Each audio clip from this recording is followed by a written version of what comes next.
खौफ सिर्फ सच्ची हादसा है। डरना आपके ऊपर है। इधर कहानी नहीं, सिर्फ हकीकत सुनाई जाती है।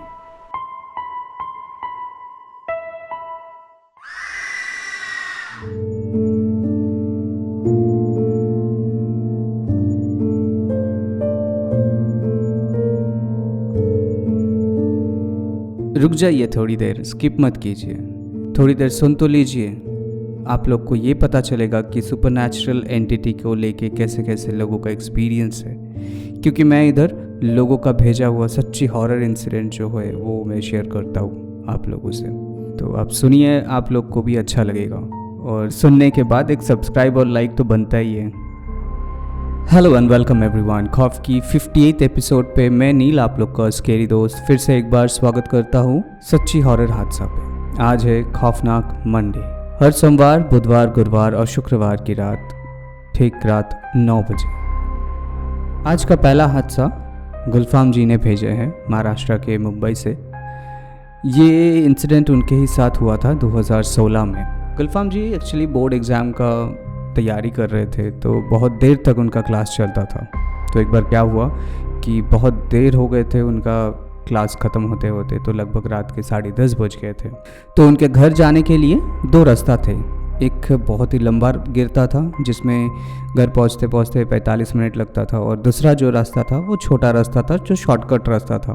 तो लेकिन शाम के बाद वो रास्ता थोड़ा सा सुनसान हो जाता है, और गुलफाम जी को पहले ही बहुत देर हो चुके थे। तो उन्होंने क्या किया कि वो शॉर्टकट जो रास्ता था वो रास्ता ले लिए थे, लेकिन यही सबसे बड़ी गलती कर दिए थे उसने।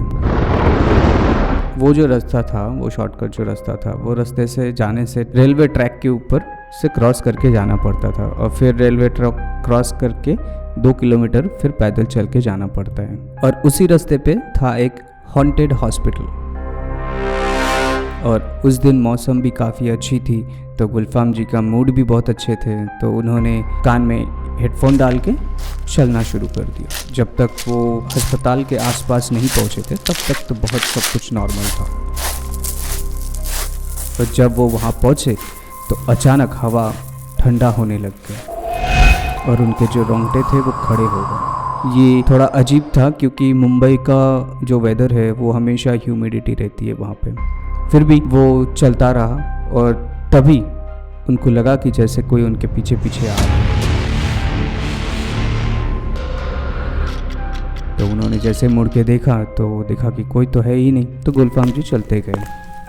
तभी उनको थोड़ी दूर दिखा कि कुछ दूर एक औरत साड़ी पहने हुए खड़ी है। तो वो थोड़ा सा उनके पड़ोस की जो चाची थी वैसे दिख रही थी। तो गुलफाम जी को लगा कि चलो थोड़ा सा राहत आया कि अकेले उस डरावने सड़क से तो अकेले नहीं जाना पड़ेगा। तो गुलफाम जी ने चिल्लाकर उनको नाम से पुकारने लगे, लेकिन कोई जवाब ही नहीं आया। फिर उन्होंने तेज़ी से उनकी तरफ बढ़ने लगे, लेकिन वो औरत के करीब ही नहीं पहुंच पा रहे थे। काफ़ी देर तक गुलफाम जी कोशिश करते गए, तो गुलफाम जी उनका नाम पुकारने लगे, तो फिर भी कोई जवाब नहीं आ रहा है। औरत जो थी, वो जो सामने जा रही थी, वो एकदम नॉर्मल स्पीड में चल रही थी, लेकिन फिर भी गुलफाम जी उसके नज़दीक पहुंच ही नहीं पा रहे थे। तो उनको समझ नहीं आ रहा था कि क्या हो रहा है। तो इसलिए गुलफाम जी क्या किए कि थोड़ा रुक गए। रुक के ये समझने की कोशिश किए कि किसके पीछे वो एक्चुअली जा रहे थे। उनको थोड़ी देर देखने के बाद उनको पता चला कि वो जो औरत थी सामने खड़ी थी वो हवा में गायब हो गई। तो इधर एक बात कह देता हूँ कि जिस रास्ते से गुलफाम जी जा रहे थे वो रास्ता सीधा था, बिल्कुल सीधा। कोई एक भी राइट टर्न या लेफ्ट टर्न, कोई मोड़ नहीं था। तो उनके भागने का या छुपने का कोई रास्ता था ही नहीं।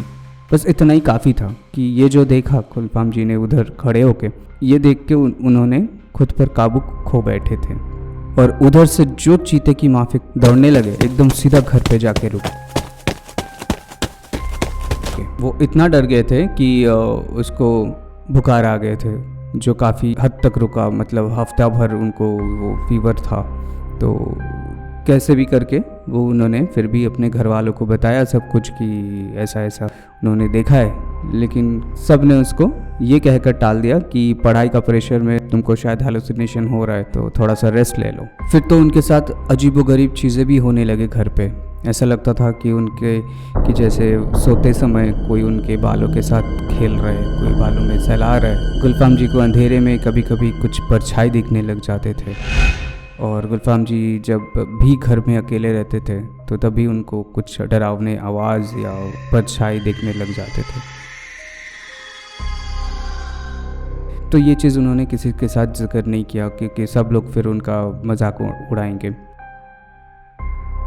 तो एक दिन क्या हुआ कि उनके चचेरी बहन जो थी वो उनके घर पे अचानक घूमने आए। तो वो अचानक से वो उनके जो बहन थी अचानक से चीखते हुए हॉल पे आ गए, क्योंकि वो गए थे उनके गुलफाम के रूम के अंदर वॉशरूम यूज़ करने के लिए। तो वो भागते हुए आई। तो जब उनसे पूछा गया कि क्यों भागे, क्या हो गया, क्यों चिल्लाए, तब उन्होंने बताया कि जब वो नहा के वॉशरूम से निकले और अलमारी खोल के कुछ ढूंढने लगे तो उन्होंने देखा कि गुलफाम जी उधर खिड़की के पास बैठ के खिड़की के बाहर कुछ देख रहे हैं। तो उन्होंने अलमारी में ढूंढने के टाइम पे कुछ पूछा गुलफाम जी से कि उन्होंने देखा क्या चीज़ वो जो ढूंढ रहे ये, तो कोई जवाब नहीं आया। तो तब उन्होंने गुलफाम जी की तरफ देखा तो वहाँ पे कोई नहीं है और एक अजीब सा परछाई ऐसे उड़ के चली गई। गुलफाम जी तो तभी सब लोग के साथ टीवी देख रहे थे हॉल पे। तो ये सुनने के बाद गुलफाम जी ने भी बताया कि ये कुछ था, जो ये हादसा जो हो रहा था काफ़ी दिन से मेरे साथ, इसमें ही उलझ के रह गए थे। तो ये सब सुनने के बाद सब घर वालों को लगा कि शायद गुलफाम जी सीरियसली ये चीज़ बोल रहे थे। तो गुलफाम जी को मस्जिद पे लेके गए। वहाँ उनको मुलाकात हुआ एक व्यक्ति से जो कि इस तरीके का जो मामला जो सुलझते हैं उनके साथ मिले, उनसे बात हुआ, उनको सब कुछ बताया। तो उसने गुलफाम जी के ऊपर कुरान के कुछ आयतें फूंक के सब कुछ ठीक किया, और उनके घर वाले को भी ये कहा कि उनसे कभी भी अकेले मत रहने दीजिए वो घर पे, और ख़ास करके वो जो रास्ता था उस रास्ते से कभी भी उनको अकेले जाने मत दीजिए।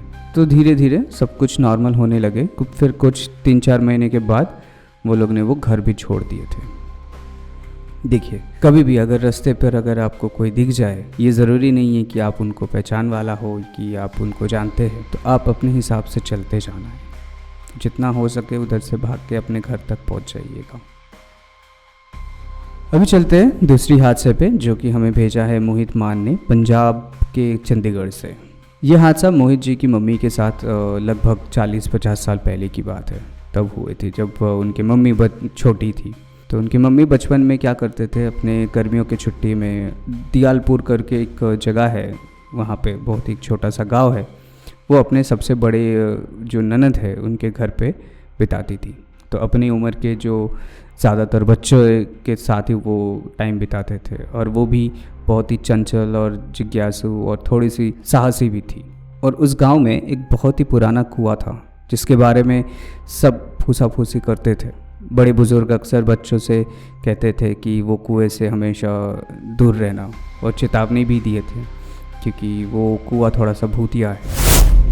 तो स्वाभाविक रूप से इससे क्या होता है कि बच्चों में बहुत ज़्यादा जिज्ञासा और उनमें बहुत वो बात जानने की कोशिश रहता है कि जाके देखना पड़ेगा कि वहाँ पे क्या है। तो एक दिन जब सब बड़े बुज़ुर्ग काम पे गए हुए थे, सब बिज़ी थे अपने काम पे, तो मोहित जी की मम्मी और उनके एक करीबी सहेली उनके साथ दोनों मिलके छुप के चले गए थे वो कुएं के पास। वो कुछ देर तक उधर आसपास खेलते रहे। तो उनमें से किसी को भी तैरना नहीं आता था, तो इसलिए कभी भी वो लोग जितना भी खेलने जाते थे वहाँ पे कुएं के पास एकदम नहीं जाते थे, क्योंकि अगर गिर गए तो वो उठ के नहीं आ पाएंगे। तो अचानक से वो लोग ने देखा कि एक काली सी साड़ी पहन के एक महिला आती है, और वो भी अपने साड़ी में जलता हुआ कोयला लेके आई है। फिर भी उनके कपड़े में थोड़ा सा भी आग नहीं लगी जो उनके पास कोयला था। तो उन्होंने क्या किया कि वो जो औरत थी उन्होंने तेज़ी से वो जलता हुआ कोयला बच्चों की तरफ फेंक दिया।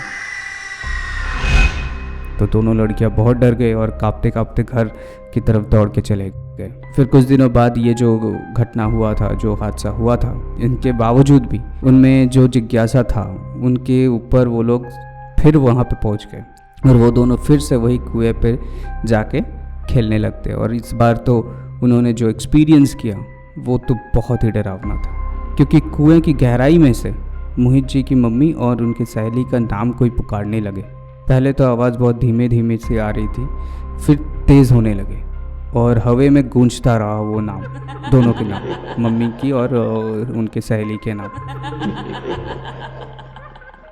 और तब तक होने लगे जब तक वो दोनों कुएं के पास नहीं गए। तो लड़कियां तो ये सुनने के बाद डर के मारे भाग निकले वहाँ से। और उस रात मोहित की मम्मी की सहेली जो थी उनको बहुत तेज़ बुखार हो गया।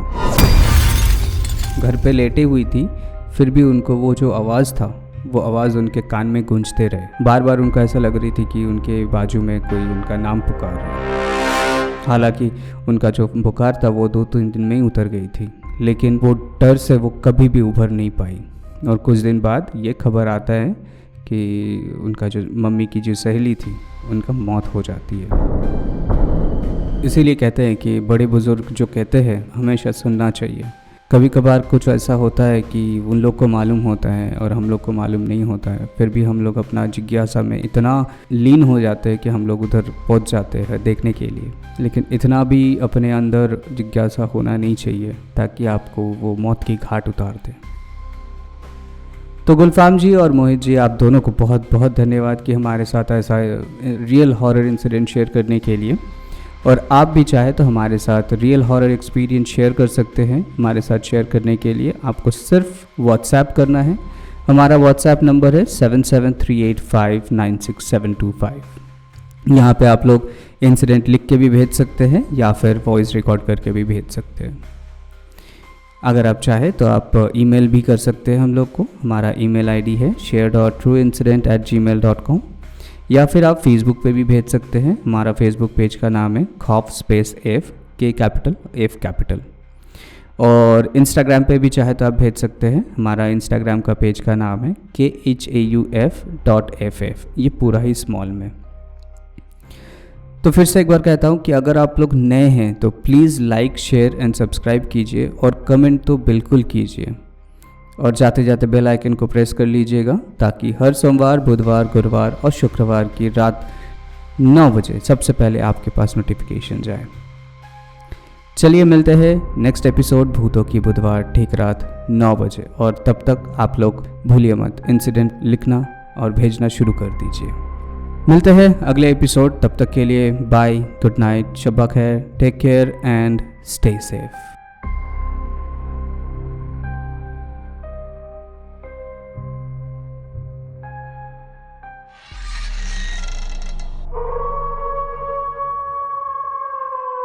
खौफ सिर्फ सच्ची हादसा है, डरना आपके ऊपर है। इधर कहानी नहीं, सिर्फ हकीकत सुनाई जाती है।